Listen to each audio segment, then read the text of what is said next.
All right, and welcome everyone. Thank you for joining today's class. This is the first Parsha in my life class in this year, I think. Maybe we did one. Did we do one? Could be. But it's since we started Veracious. That's what I mean by this year. 5786. This is the round of Torah we're learning, Veracious and Noach.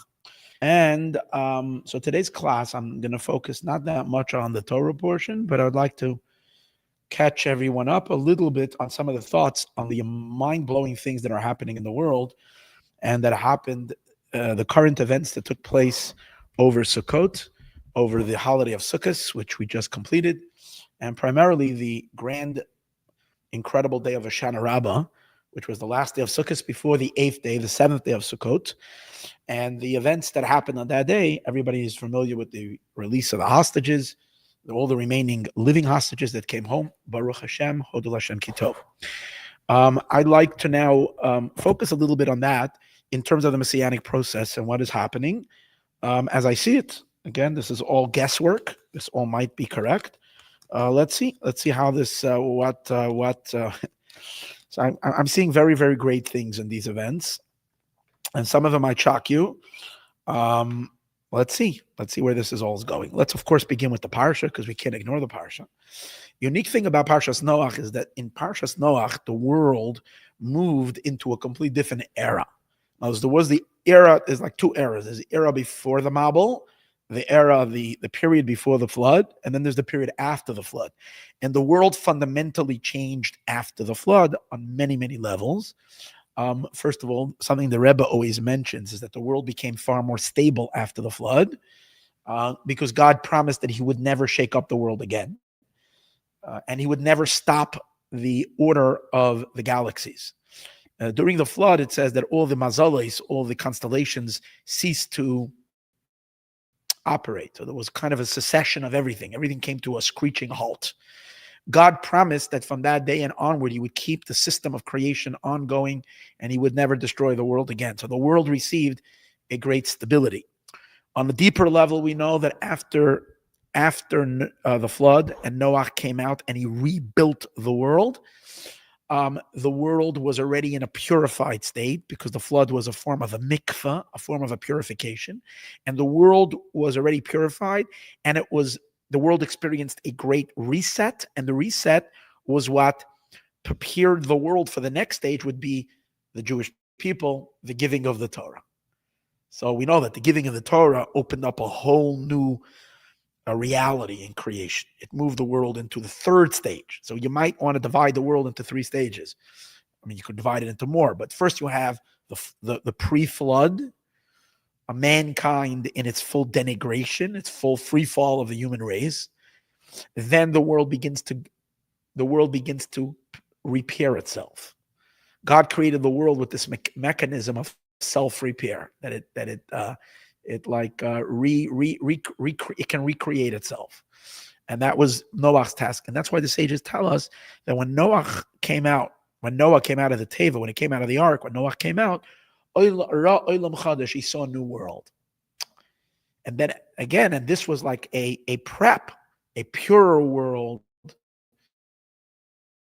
a more humbler world. The human beings after the flood were more intrinsically more humble and not as arrogant like the people, and not as spoiled and not as rotten, if you might say, the people before the flood. There was a little more fear of God in humanity. And this all set the stage for the giving of the Torah. And of course, then the further stages are the building of the temple, which brought the Shekhinah down into the world. And then it came, of course, the era of exile, in which we go into a state of concealment, but at the same time, we're going into a state of deep cleansing, a much deeper cleansing, because the Jewish people are being scattered amongst the nations.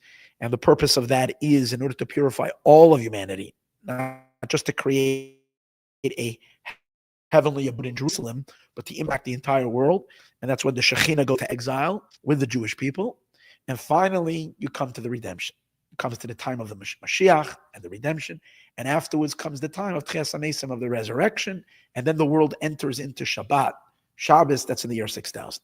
So these are various stages, and I'm sure you can break them up in different ways, but this is kind of a general scope of the world moving from stage to stage.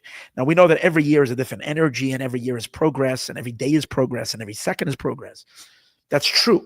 But even within progress, there are certain milestones which are noticeable and which we have to recognize. Notice when everything changes. It's like when you're driving on the freeway and you're going cross country. It's like you're going miles and miles and miles. You're going, and within that, you're going from, and the scenery is changing, and you're going from county to county.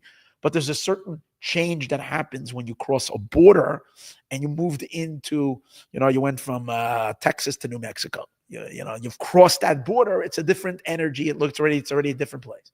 In the same way, especially if you're crossing border, which is a different country. If you're traveling in Europe, you see that a lot because you're always, every couple of miles a different country. I remember when I was in Europe, it felt very, very, very. It's different than the United States. You could go and go and go. You're still always in the United States, but here you're constantly, crossing borders and so on and so forth. The same is over here.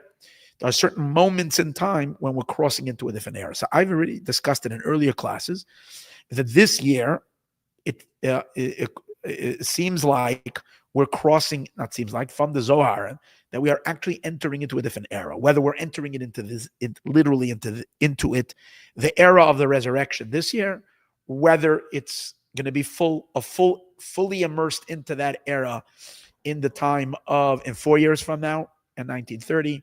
I'm not in 1930, I mean in 2030. Again, is a question in the Zohar, as we discussed in last class, where we gave the two opinions of Rabbi Yehuda and Rabbi Yitzchak, whether the resurrection begins for the tzaddikim, for the early resurrection, 210 years, the last 210 years before the year 6000, or it starts 214 years. If it's 214, we just entered this last month into that zone, which means resurrection is not just a miracle. Resurrection is a complete shift. The era of resurrection is a complete massive shift in the consciousness of the world, and of the world opening up to new potential that is incredible. The godly revelation. It's almost like the very underpinnings of existence, the very flow of energy in the world exponentially grows in the time of resurrection. So this is awesome times to have arrived. If by Rosh Hashanah by night, when you picked up your cup by Kiddush and you said, Shehechiyanu v'kimanu v'giyanu lazman hazeh, God, you have kept me alive, Shehechiyanu v'kimanu, and you've sustained me, v'giyanu, and you have me arrive lazman hazeh, to these days. This, you do that every Rosh Hashanah, every holiday, but in Rosh Hashanah especially, you made it to be alive another year. What a great thing is to have entered into the period of 5786. It's a game changer. It's a whole different reality. Now, again, I'll reference you to that class. Look it up on the YouTube, something like Resurrection in 5786. But based on that, I'm connected. So that's what the relationship to Noach is. Because Noach also was crossed over. That year of the flood was the crossing over from the previous world to the new world. And we might kind of say that the last 2 years, since October 7th, was this massive flood, which marked the crossover from the pre-resurrection era to the post-resurrection era. And a major, major milestone of all of this, a major passageway, a major a transition happened this Sukkot and on the last day of Sukkot, which was Hoshana Rabah, which was the day, what was it? It was last week, Monday, exactly a week ago on Monday, and when all the remaining hostages were released. Now, I think there are two very, very dynamic events that happened on that day that are extraordinary, and that's what I'd like to speak about tonight. One of them was the hostages coming out. That's huge. And I'd like to pay attention to the fact that there were 2 minyanim. That means that the amount of Jews that came out live, living hostages, were 2 sets of 10. They were released as 7 and 13, which probably also has tremendous significance, but the sum total was 20. Now, that's a very significant number because that means there were 2 minyanim. A minyan is a quorum. In order to have a minyan, you need to have 10 adult males together. That creates a minyan.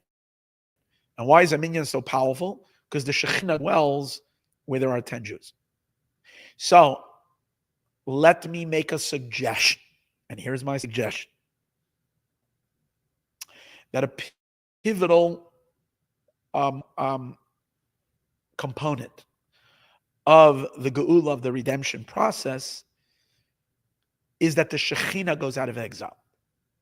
We know that along with the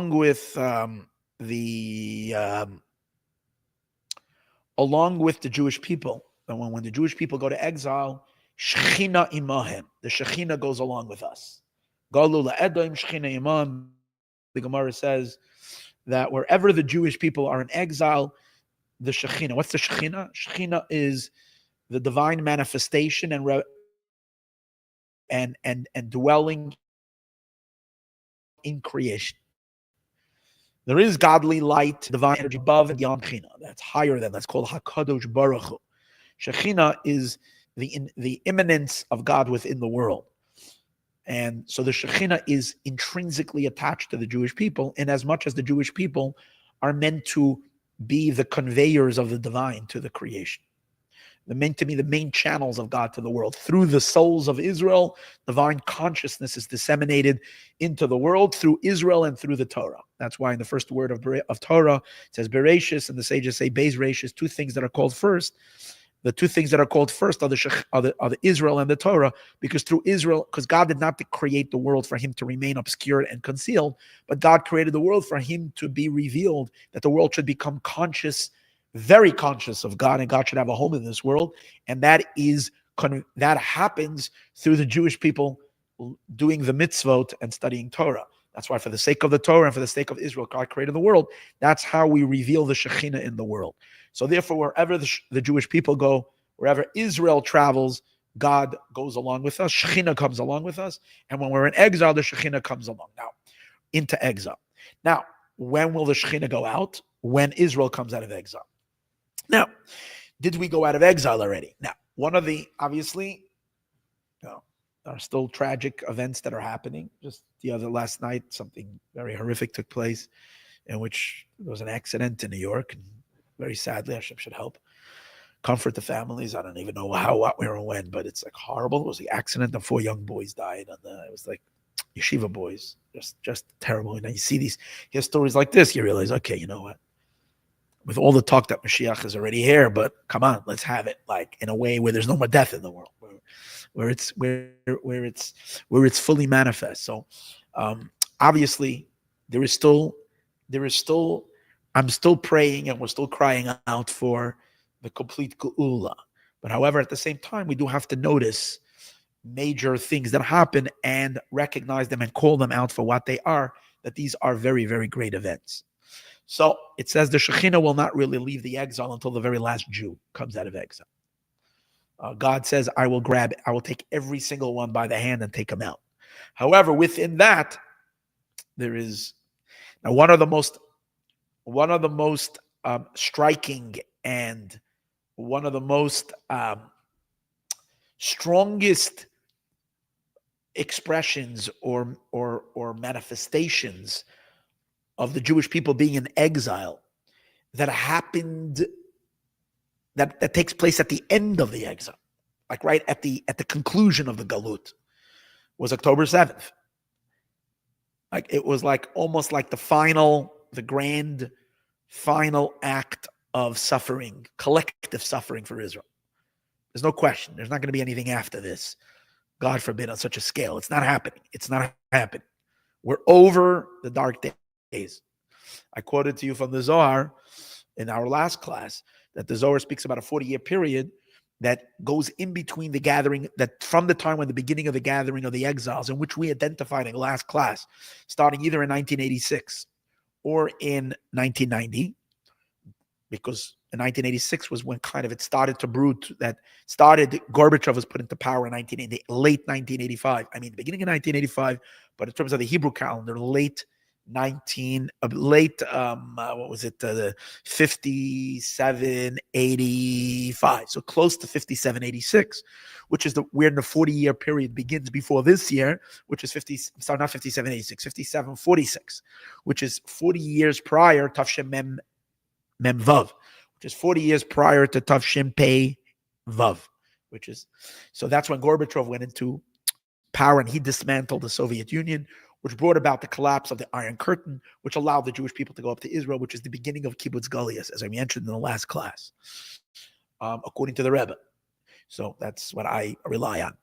And the Zohar is saying 40 years later is going to be the Tchias HaMesim. So if we begin from 1986, 40 years. So those are 40. Or we could start in 1990 when the actual exodus happened of Russian Jewry to Israel and the Grand Aliyah. And then again is culminating in 4 years from now, in 2030, in 5790. Okay, these are the two periods. I told you there's a 4-year discrepancy, not 4 year, there's a 4-year difference. So we're in that zone of those 4 years. Awesome time. So the Zohar says that in between in this 40-year period will be a time when you won't want to be alive. Thank God. Thank God we're over those 40 years. We're done with it. And it seems like the grand finale of it was October 7th. And at that time, we saw one of the things that was striking was that Jews were taken into captivity. Now, when do you remember that ever happening? Jews being taken in captivity. These are stuff that happened way in the pirates would do that on the ships, taking people into captivity. You had massacres, you had killings. The Nazis kind of took the Jews to concentration camps, in a sense, took them to captivity, I would say. But it felt different in the sense that they were dragging them into their tunnels, dragging them into which felt this idea of going into an exile, going into a deep dungeon. And as I discussed in earlier classes, back then when October 7th happened, why would this happen right now? Was because we know that when the forces of evil and darkness know that they're about to expire, they need to hold on for dear life. And what gives them life? Sparks of holiness. When we've excavated and extracted every spark of holiness from the klipa is gasping for air. It needs oxygen to stay alive. So in their haste, in their what's it called again, desperation, they run inside to Israel. They run into the bordering little villages, that the kibbutzim, those that are right next to the border, and they grab living Jews and even dead Jews and take them and drag them into Gaza, and they use them as human shields physically, but spiritually they're also using them because they're taking parts of the Shekhinah and they're taking it into exile. So October 7th was a sense of another level of Galut HaShekhinah, of the Shekhinah being dragged into exile. The mother went along with her children. God himself was dragged into Gaza on October 7th. But it's not for long, because it's a last attempt. It's a last attempt to hold on, But that exile is similar to the Egyptians grabbing Yosef. See, the spiritual forces that forced the Egypt, when Yosef comes to Egypt, that's the same idea. You see, when a nation subconsciously feels that a spiritual force, a magnet, a powerful spiritual magnet is coming to pick up their sparks and to empty them out, they get very nervous. Why do you think that Joseph, who was the one who was going to lead Israel into the exile of Egypt for the same purpose of elevating all the sparks that were buried in Egypt? So when those sparks of holiness, when Egypt senses that the Jewish people are coming, and when Egypt senses that the Jewish people are coming and they're about to do a vacuum cleaning and to grab and to take and to extract all the sparks of holiness and excavate and leave Egypt without any power. So what do? They try to do the opposite. They try to grab they try to latch on. They try to latch on to that power and drag it into its dungeon. And that's why they grabbed Yosef and they took Yosef as prisoner and put him into a pit. Of course, it came about through a whole story where he was accused of rape, which wasn't true, that he wanted to rape his mother. There's a whole story. But it was the spiritual forces, the klipot of Egypt, took Yosef and dragged him into the dungeon, similar to the Gazans grabbing Jewish hostages and taking them into their dungeons. How long was Yosef in prison? 12 years. But he was really only decreed to be there for 10 years. But then Yosef got another 2 years. When the Torah describes that Yosef was going to become out of prison, it says, Vayehi miketz. It was at the conclusion, Shenasayim Yamim, of 2 years. And then Yosef left.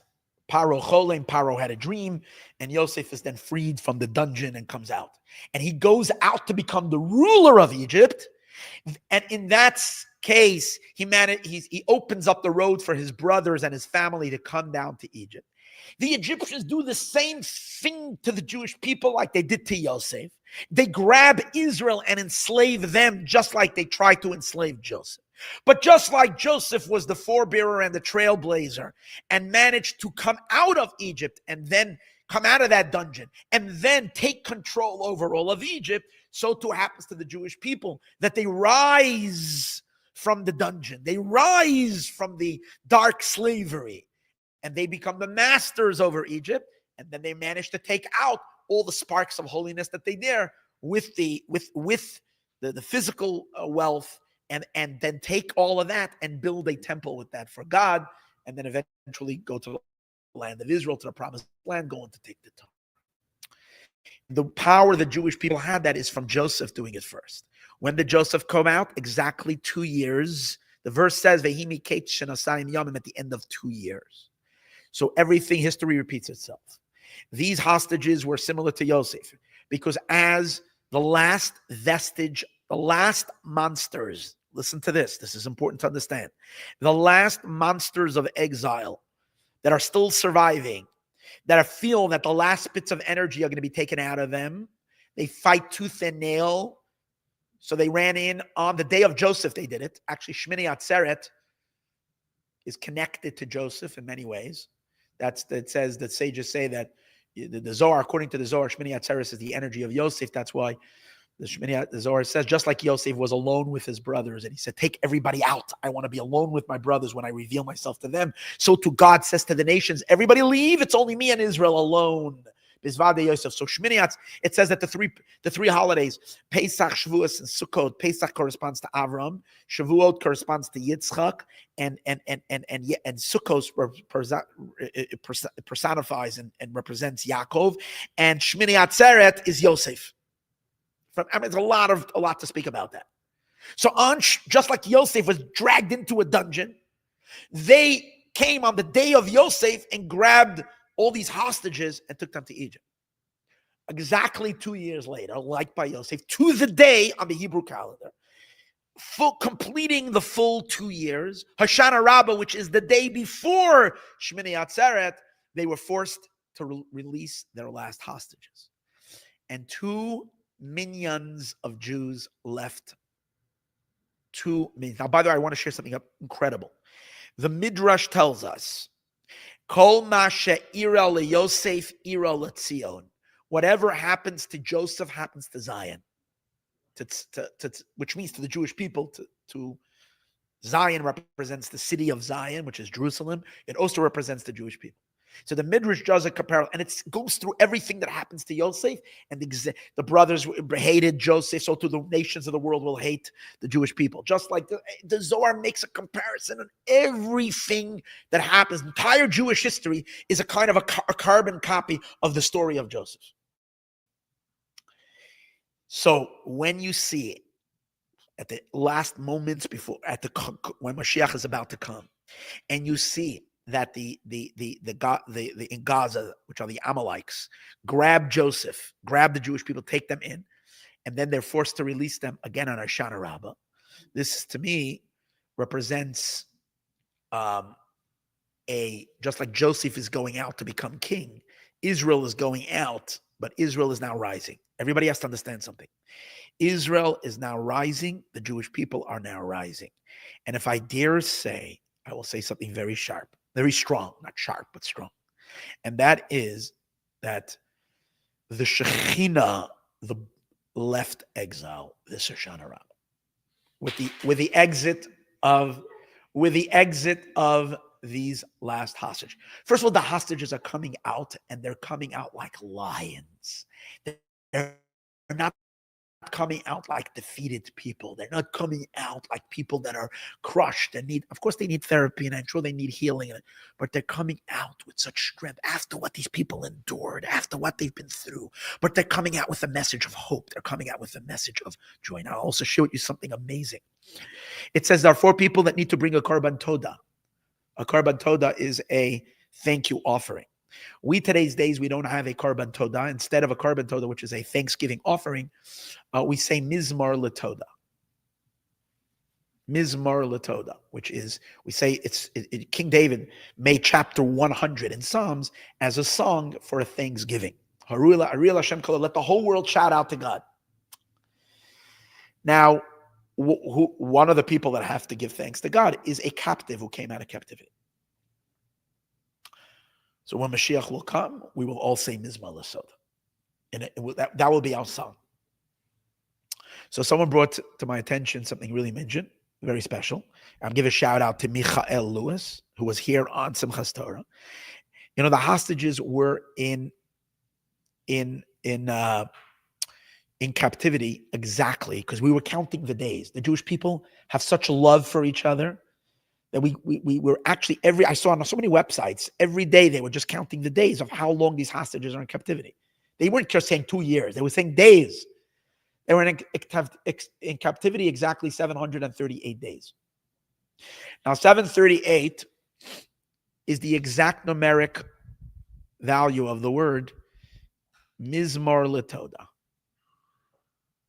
Actually, Mizmor Letodah is 739, which means on 738 days they were in captivity, and then as they come out, Mizmor Letodah, this is the things. But it's not just them coming out. They're coming out with the Shekhinah. Now, when they're coming out with the Shekhinah, where is it seen that the Shekhinah is exiting from exile? The fact that it was by divine providence 2 minyanim, exactly 20.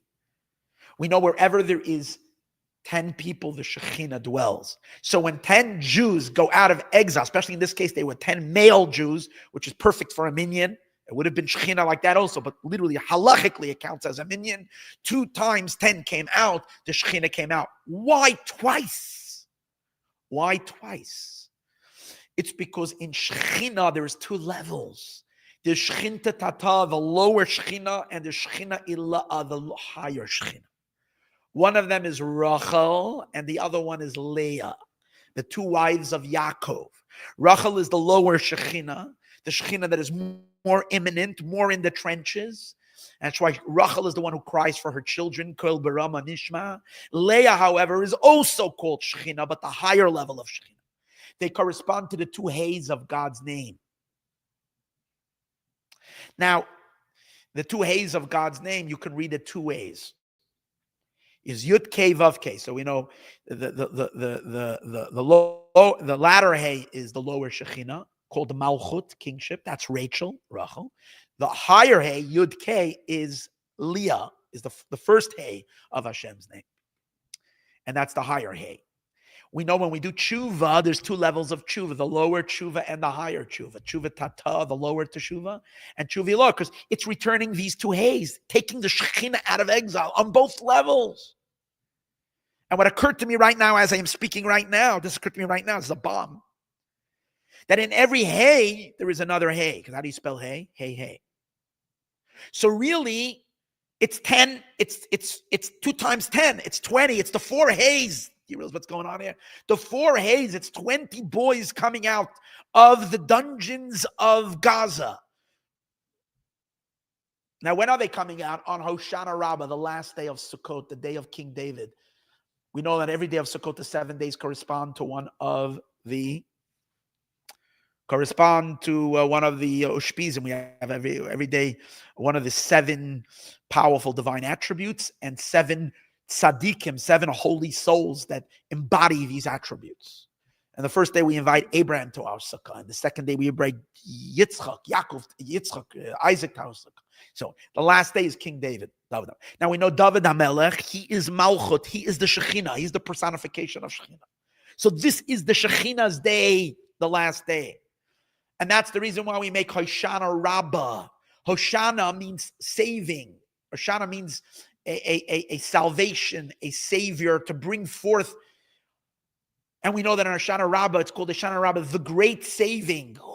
What's the saving of who? The savior of who? Saving who? Saving Israel from exile and saving the Shekhinah from exile. When I was a little boy, I used to daven in a special shul with a very big tzaddik called the Stechina Rebbe. Rebbe Yehuda Horowitz of Stechin. Passed away in 1982.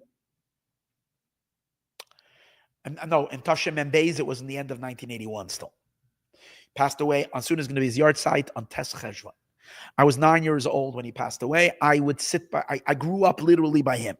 He held me by my Brit, he held me, and he was my sandik. He cut my hair when I was 3 years old. I would stand watching him by his holy, what we call a holy tish, when he would eat his Shabbos meals public together with the people and sing. You ever wanted to see a person who you can watch on his face that he's melting into God's with longing for Hashem? It was incredible. He was a huge Kabbalist, huge tzaddik. Every Hoshana Rabbah, he would cry, weep, and he would cry and call out Ad Masai. Besides the Lubavitcher Rebbe, I don't remember hearing from another tzaddik like the weeping cry of Ad Masai, until when? And on Hoshana Rabbah every year, and I took out his book, I have a sefer in my house.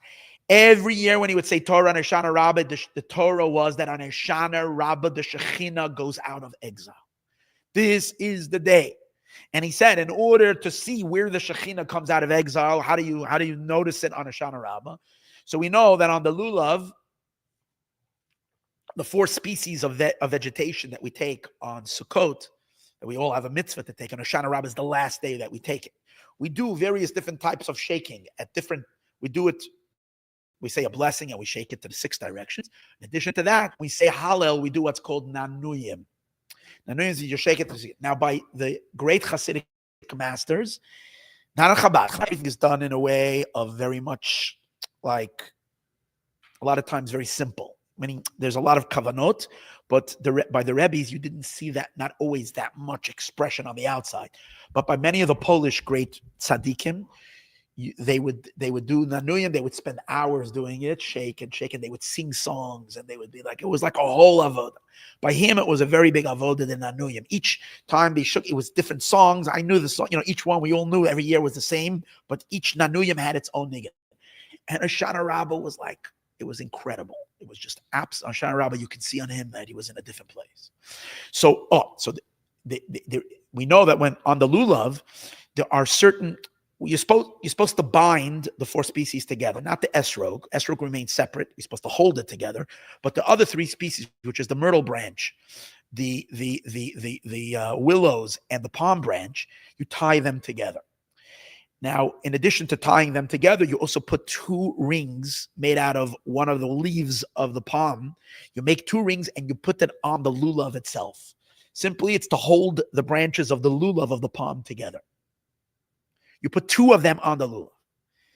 Now, it says, there's a minhag that says like this, and it says in the Hayom Yom that day, that's Hayom Yom's instructions, that before we say Hallel, you remove those 2 rings.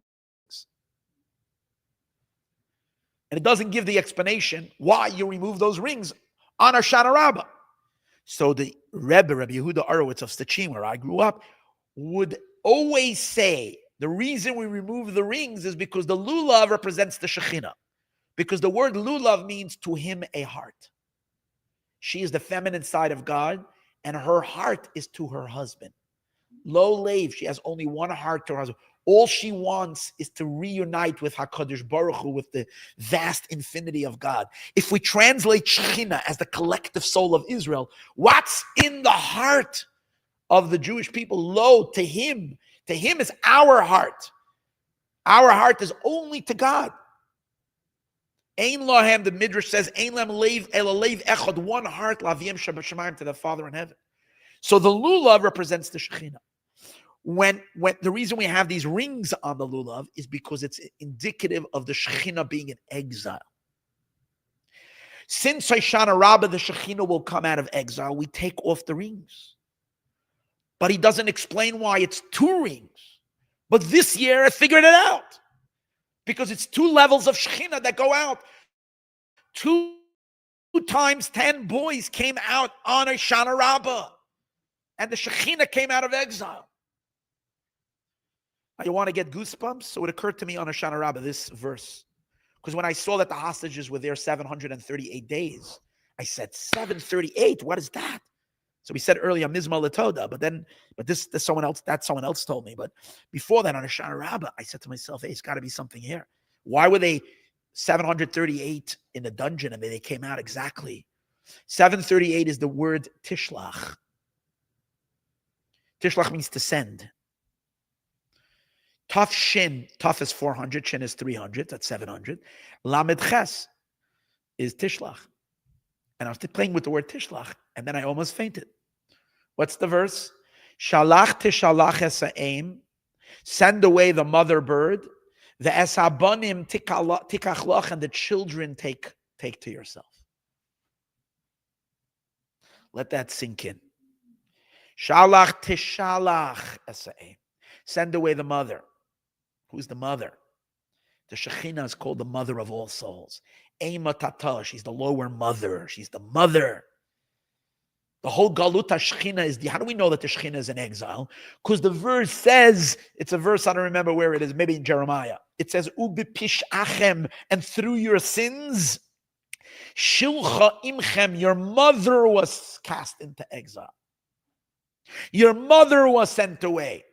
From there we learn out that because of our sins, our mother soul, which means the divine presence, also comes to exile.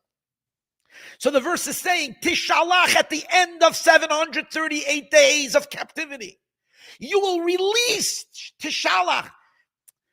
Let's get it. How do we know the Shekhinah went to exile? Because it says, Ubi pishachem, in your sins, Shulcha imchem, your mother was banished. Shulcha means she was sent. So how is she going to be released? She's going to be sent back. The same word. Shulcha means she is sent. So how do we unsend her? We send her back the other way. Shalach tishalach esa'im. Send away the mother bird. That's talking about the mitzvah. The simple verse is in Deuteronomy. It says that what? That when you encounter a nest of thing and you want to take the little birds, you're not allowed to take the little birds until you send away the mother. Shoo away the mother and then take the birds. That's the simple. But we know that in this verse, by the way, the Zohar says is hidden the secrets of Mashiach. This is a huge Kan Sipor. Mashiach's nest is called Kan Sipor. This is if there's ever a pasuk that's Mashiach, it's this verse. So Shalach to Shalach has to aim. Send away the mother bird. How do you know when the mother bird is going out? At the end of 738 days of the deepest, darkest captivity for the Shekhinah. That's why the Jewish people felt this captivity more than we felt any captivity ever. There never was a captivity in which all of Israel's hearts were crying every day. Never when there was so much Tehillim said by every type of Jew. Secular, religious, this yarmulke, this keep. Everybody was saying Tehillim. Everybody was so tuned into these hostages because the Shekhinah was with them more than ever before. Shalach to Shalach, send off the mother, and how else? Abanim tikachlach, take back home. Tikachlach, take it back to yourself. These boys have now rejoined us.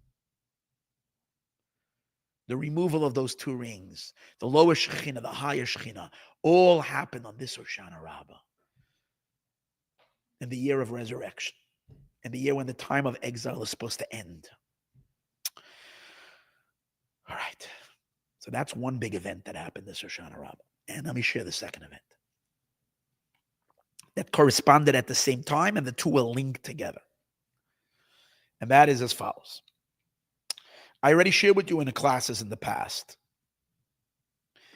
that there is supposed to be a massive, massive dark period and a dark war right before Mashiach comes, which is called the War of Gog and Magog, which represents a very, very, very violent time with a whole lot of bloodshed and a lot of carnage like the world has never seen. And the idea of that war is that there is a effort by the nations of the world to get in the way and stop the redemption. That's kind of the idea. And then God himself comes out and he fights against the nations and he completely obliterates them. That's the story. Sadly, in this course of this war, there's a lot of suffering to the entire world and a lot of suffering to Israel. This war is depicted in various places in the Navi, primarily in Zechariah and Zechariah, and also in Ezekiel and Yecheskel. Two places where it's primary. It's hinted to in many other places, even in the Chumash itself, in various places, but it's primarily depicted in in the prophets. Now, but it's very vague, and it's not clear exactly what we're in, who is who, and the war will be led by this fellow called Gog, and there's this nation called the Magog, and this is the kind of what has kind of kept the minds of biblical, explorers and stuff, occupied exactly who is going to represent these nations that are going to come against Israel in war at the end of days. Now, the war of Gog and Magog, interestingly, is very much connected to the holiday of Sukkot. I shared with you a statement in the Torah. Torah is one of the fundamental books of Jewish law, going back to written in the 12th, 13th century by Rabbi Yaakov Baal HaTurim, and he maybe the 14th century. Any case, and in his Sefer HaTorah, he brings from Rabbi Goyen. Rabbi Goyen, he says Kabbalah b'Yodenu. We have a Kabbalah, we have a tradition that the war of Gog and Magog is going to take place in Sukkot. And how do we know that? Because we see on Sukkot we had two reading of Haftorah, two portion of prophets that we read. One on the first day of Sukkot. You can look up Haftorah for the first day of Sukkot. That's from Zechariah. And then on the Shabbos Chalamod, which is from Ezekiel. These are two, we read actually these two depictions of the war of Gog and Magog. Both of them we do on Sukkot. And on Passover, when Shabbos comes out, Chalamod, when Chalamod means the intermediate days between the two holidays, the first days and the latter days, on when it falls down on Shabbat on Saturday, we read the passage about resurrection. So Rabbi Goyen says, this is again, Rabbi Goyen lived, I think, in the 9th century or the 8th century, way back. And he says he has a Kabbalah, he has a tradition going back, must have been all the way to the early days in the stages, that the war of Gog and Magog will be a Sukkot event, and the war of and the resurrection will be a Passover event, or in the month of Nisan. That's why we read this then and this then. So if this year is the year of the resurrection, I'm putting a lot of hopes for Passover and for the month of Nisan. I don't want to wait till then, and we shouldn't have to wait till then, but mark your calendars. But if that's the case, then again, I'm not I don't know. I'm just saying based on what I am, my intuitions and what I'm coming across in the books and the way the whole puzzle seems to be coming together. This is the way it's coming, and I'm going to try to share with you some of the interesting sources. And the war of Gog and Magog. Now, one of the things I've mentioned in earlier classes is that regarding the war of Gog and Magog, even Rambam says that no one knows how it's going to be until it's going to happen. And the reason for that is not because no one had the information, was just because it has so many variables. It could go down in a million different ways. In other words, there is a basic structure that has to happen, but it could go down in many different ways. And to make it simple to you for the listenership, I will say like this. The war of Gog and Magog can be from a 1 to 100. 100 most severe, and a 1 being the most lightest. And depending on how long the exile will be, depending on how much suffering we still need to complete the purification that is needed to happen during exile, that will determine the severity of the war of Gog and Magog. Now, one of the options to make the war of Gog and Magog much, much easier on the Jewish people was to take the snowball, or to take this big rock, massive rock, and to chip it into small pieces. So it doesn't come in one shot, it comes in various different smaller pieces, so it's more tolerable. So I think two things happen. Number one, the duration of the exile and the horrors Israel has been through. And you might even argue that certain chunks of the war of Gog and Magog were already Holocaust, was already a piece of it. And maybe the First World War could have also been a piece of it. And these things could have been going on because, again, you're dealing with, God was preparing for the flood for 120 years. Noah was building a table. So you can imagine that the great flood of divine revelation, which is much greater than that flood, also has a preparation period lasting for 120 years at least. So these powerful events that shook the earth and that affected the Jewish people, so it's quite possible that some of these wars that happened were part of Gog and Magog. And I think the Chafetz Chaim and others have already said that Gog and Magog will be sliced into pieces through the various different wars. So based on, I don't have time now because I do have to finish this class. I'm time limited because I have somewhere I'm going to speak afterwards. So I'm time bound, or else I would have kept you here another 2 hours. But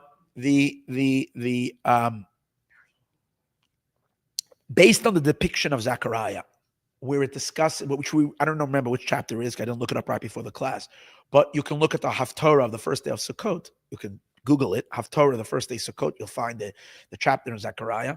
And we spoke about it 2 years ago, right after October 7th. It's almost impossible to argue that part of those prophecies did not happen on October 7th. It discusses an onslaught into Israel. There it doesn't say Israel, it says Jerusalem. It says they will come into the cities, they will plunder the cities, they will rape the women, they will murder, they will kill, and they will take half the city into captivity, and the other half will survive. That's exactly what happened across the Gaza envelope in Israel, all across the south of Israel.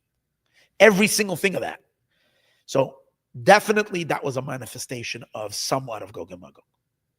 But there is another piece that I think just happened this year on Hoshana Rabah. One of the events of the war of Gog and Magog is that Gog himself, the king, will come to Jerusalem. And the verse says, if I have to tell you, the verse says he's not going to even come on his own.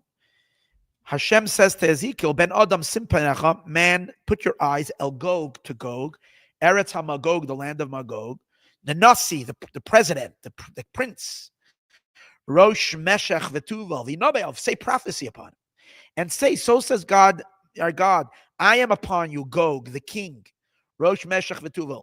I will drag you I will stick my finger I'll put a hook into your palate, and I will bring you and your armies, and I'll bring you upon Jerusalem. So that depiction is one of massive armies of millions of combatants coming on Jerusalem with massive armies, causing carnage and who knows what, led by this King Gog. If I may argue and say, that would have been the situation had this war come down on us as 100 or as a 90 or as an 85 on the Richter scale. I believe, and I'm going to argue the argument right now, and I think I'm right, or else I wouldn't be saying it, but I think I'm right, is that God gave us a Gog and Magog of a 1 or maybe a 3. God was so kind to us that he gave us the sweetest Gog Magog onslaught that we've ever had. What is that? When on Sukkot is Gog and Magog supposed to come? When? Sukkot is 7 days. When is Gog and Magog supposed to go? Let me share with you the Arizal. Pretty serious. Now, this all goes back to my grays growing up. I'll give the credit to the Holy Stachina Rebbe that I grew up by. Because the one thing that he mentioned, including the Shekhinah going out of exile, but what he mentioned, every single year, is he would say, it says in the writings of the Ari that the war of Gog and Magog is going to happen on Hoshana Rabah. And he would say it every single year. And I have to tell you that throughout the years, right before when Sukkot came every year, I'm always looking at the news. I'm wondering, is Gog and Magog coming? Whenever I heard Middle East tension and it was around Sukkot's time, I said, maybe this is it. Maybe this is it. Perhaps we're there. Gog and Magog is going to come, because I had it in my bones from when I grew up. This year, Hoshana Rabah by night, I took out the book of the Stachina Rebbe called Minchas Yehuda, and I went through all of his Torahs, and he said it again and again. He says it says in Arizal, and I could not find where the Arizal is. He doesn't say a source. It drove me crazy because I wanted to read it in the Ari. Thank God for my new library that I bought. Remember, I told you that I bought a sefer, a digital library called Otzar HaChachma, and 2 hours ago I punched it in. Hoshana Rabah, 3 hours ago, Gog and Magog. Bingo! I found it. All the sources. In Sefer Lekutim, in Yecheskel. Okay, here we go. V'haya on the pasuk, Siman Lamed Ches. This is Arizal on page, my copy of the Kisvei Ari, it's in page Taf Yud Zayin. In Sefer Yecheskel. Gog will come. Listen to what the Arizal says. He says, Da, you should know, ki Gog and Magog, that Gog and Magog, oile begamatria ayin. He says Gog and Magog, if you take the two words, numeric value is 70. That is to tell you that this is not an individual war by one person coming to fight the Jewish people. It's the gathering of all the nations in the world, an onslaught against Israel. Keneged kol ayin umais. This is referring all the 70.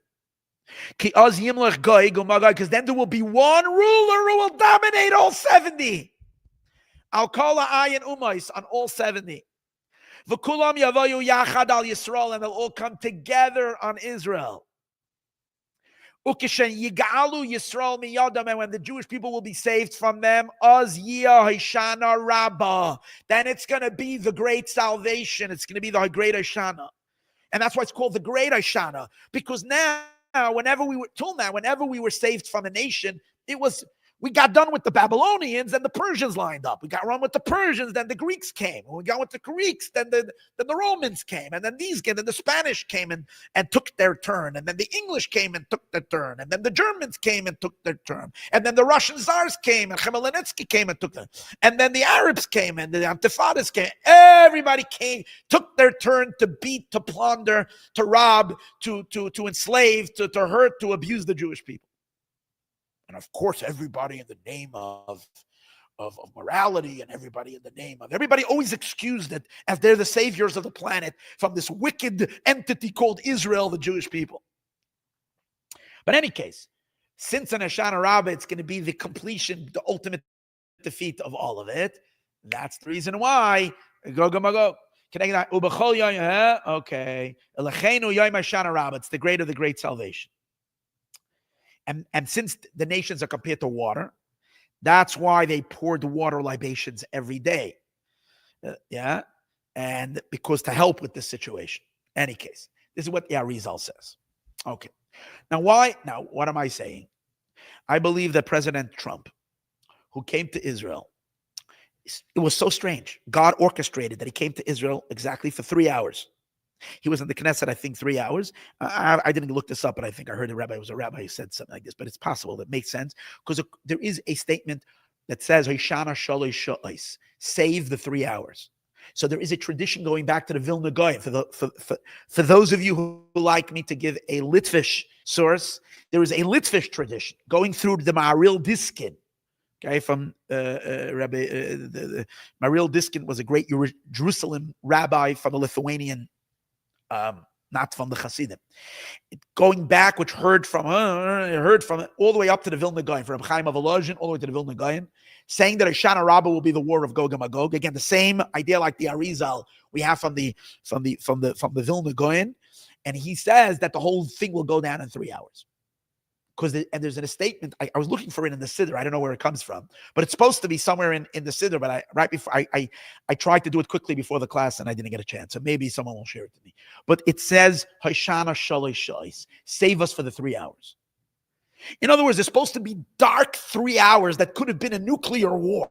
That God saved us, Gewalt. Instead, Trump was in the Knesset enjoying the accolades, enjoying all the clapping and everything. But why is it Gog and Magog?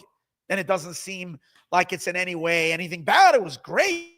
President Trump came to visit us, and his daughter Ivanka was there, and his son-in-law Jared was there. It was beautiful. And it really was beautiful. That's why I'm saying it was the sweetest Gog and Magog we could have ever gotten. But it was still Gog and Magog. You know why? Because President Donald Trump twisted and turned the arms of the Jewish people and forced them to make a peace treaty against the good, the ultimate good of what we needed to do in this war. We needed to obliterate Hamas, and we did not do so. They're still in power, and everybody sees they're violating the ceasefire. And no one believes for 1 second they would keep the ceasefire. They're a bunch of terrorists. They're liars. They have zero morality. They have nothing to them. They're killers. They're butchers. You cannot make deals with terrorists, and Trump knows that. Why is he doing it? Is it Qatari money? Is it the desire that he wants to go down as the ultimate peacemaker in the world who may be? Is it out of genuine care that he cares for Israel? I think it's a lot of everything. I think he cares about the Jews. He loves the Jewish people. I believe he genuinely loves the Jewish people. I believe he genuinely had tremendous sympathy for the families of the hostages. Am I not happy the hostages have come out? Listen to the first half of the class. I'm thrilled the hostages came out. But to make such a deal, now maybe you'll argue it was the only way to get them out. And maybe the intentions are good.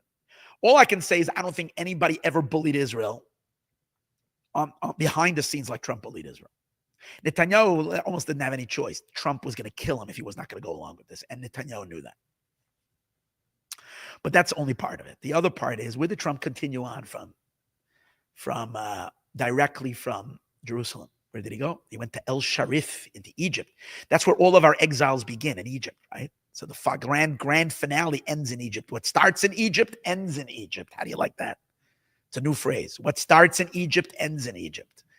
So on Hoshana Rabah, Trump gathers. Now, I love Trump. You know that. He's the biggest friend of the Jewish people. God bless him. Okay?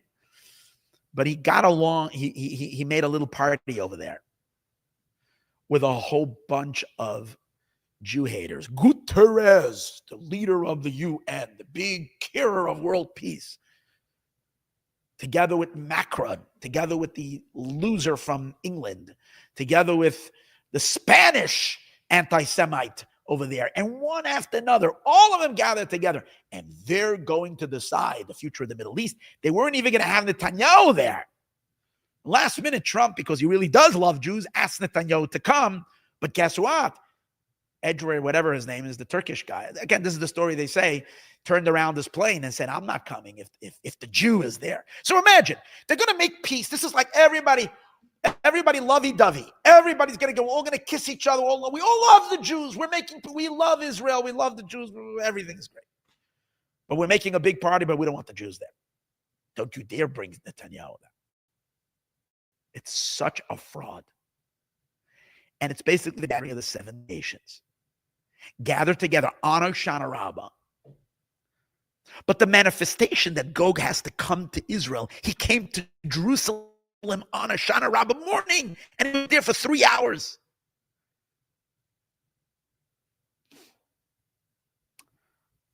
Hodu Lashem Kitov, thank God. We've had the war of Gog and Magog. I think, where is Trump failing? Again, I don't know. I hate making predictions about him because he's completely unpredictable. And sometimes I got very angry at him, and then suddenly he showed different colors. Like he's unpredictable because I don't believe it's him. Here's the thing. The main reason I think he was involved in this whole thing, I gave you Qatari money, I gave you his pride, I gave you all these are good reasons, but there's much deeper reason why he came. He came because he had no choice. The reason he's making this deal, and the reason why, who's pumping into his head that he's going to be the ultimate hero, and he's going to be the one who will bring about through this. He'll make the Abraham Accords, and he will the Avraham Accords, like he loves calling it. It's like he will do all of this. You can say he's motivated by all these things, but I'll tell you the real reason. He's not motivated by anything. God stuck his finger in him, and he's pulling him to do this. Like it says, God says, I will bring Gog on the land. But thank God it could have been Barack Obama, and it would have been not good. It could have been Kamala Harris, and that would have been, it could have been, Rahman al-Islan, some other ruthless tyrant. I'm not calling them ruthless tyrants, but they're not the biggest friends of the Jewish people. It could have been some real anti-Semite who would have done this, and who knows what would be. So it came about through the most friendliest president we've ever had. But here's what's going on. We're seeing right now that Hamas is breaking their rules, their agreements. They did not return the bodies of the hostages they were supposed to return. And then we know why, because they're trying to hold on. If they can't hold on to live Jews, they're holding on to a dead. They need a piece of a Jew to keep them in business. They need something. Even dead bodies they're holding on to. Showing like how desperate the forces of the satanic forces is so desperate that it's holding on to a dead Jew if it can't hold on to a live one. But they're making shtickes. Shtickes means they're making games. But not only that, they killed two soldiers the other day. Went over the yellow line. They tried to kidnap more soldiers. They tried to take, just on the attack that happened. What does Trump do? Instead of telling Israel, okay, get right back to, he says, I'm going to give Hamas a little bit more of a chance to behave. They need to behave. Are you out of your mind to behave? Yeah, let's give them a chance to behave. He, for dear life, does not want to lose this great peace in the Middle East. There is not going to be no peace in the Middle East because, their idea of peace now has created an international oversight together with a Palestinian force. It ain't going to happen. The Palestinians will not live in Israel side to side with the Jews. And they're not meant to be there. It's the Jewish homeland. And that's God's promise. That's not Rabbi Wolf's statement. It's not me. It's not, go fight God. God decreed so that this is his land that he's giving for Israel for all of eternity. And no one has a right on to make any other decisions. Not the UN and not any other, and not President Trump. So they can do whatever they want and make all their plans. It's all, like you said today when you asked me which verse it is, it says the nations will make a commotion, they'll make a whole thing, but Yoshe b'Shamayim Yitzchak, God will laugh at them. So a little more proof that this is Gog and Magog. So I'll share with you something really cool. As I was finding in my new book, in my new digital book that gives me if I would have had a chance to go through everything that's there, I probably could have given an 8-hour class on this. Because there were so many books that he's bringing from this idea, but I found something really cool. In one of my favorite books from Pinchas of Koretz. Pinchas of Koretz is one of the senior students of the Holy Baal Shem Tov. So he asks, it says, God will test the nations on the holiday of Sukkot. It says, when the nations will argue and say, how come you didn't give us a mitzvah? God will say, I'll give you a mitzvah. And God will give them one mitzvah, the mitzvah of Sukkot. And they will make it on their roofs, it says. They will make their sukkah, rooftop sukkah. God will make it so hot that it will be intolerable. You will not be able to stay in the sukkah. And they will leave their sukkah, but they'll be so angry, they'll kick the walls of the sukkah. That's what the sages tell us. And God says, you see, I gave you an easy mitzvah, you couldn't keep it. So what are you saying? Had we had the mitzvahs, we would have kept it. That's what the sages say. So he asks, why the sukkah? So he says, I heard in the name of Reb Shmerel. When you write in a sefer and you get a Torah from Reb Shmerel, it's already good. How many Torahs do you hear from Reb Shmerel? Vorche Viker, who was a big tzaddik. Sorry, Reb Shmerel, I'm not chepening, but I like it. I love Shmerel. Any case, who said B'Shem HaBaal Shem Tov, in the name of the Baal Shem Tov.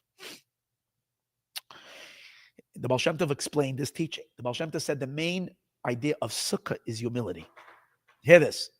The main idea of sukkah is humility. For a person to be nothing.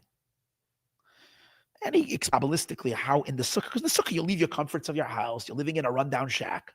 It creates a certain humility. It creates a certain humbleness in front of God. And where there is humility, that's where God can dwell. So God dwells in the sukkah because we are humble, and then God comes to dwell there.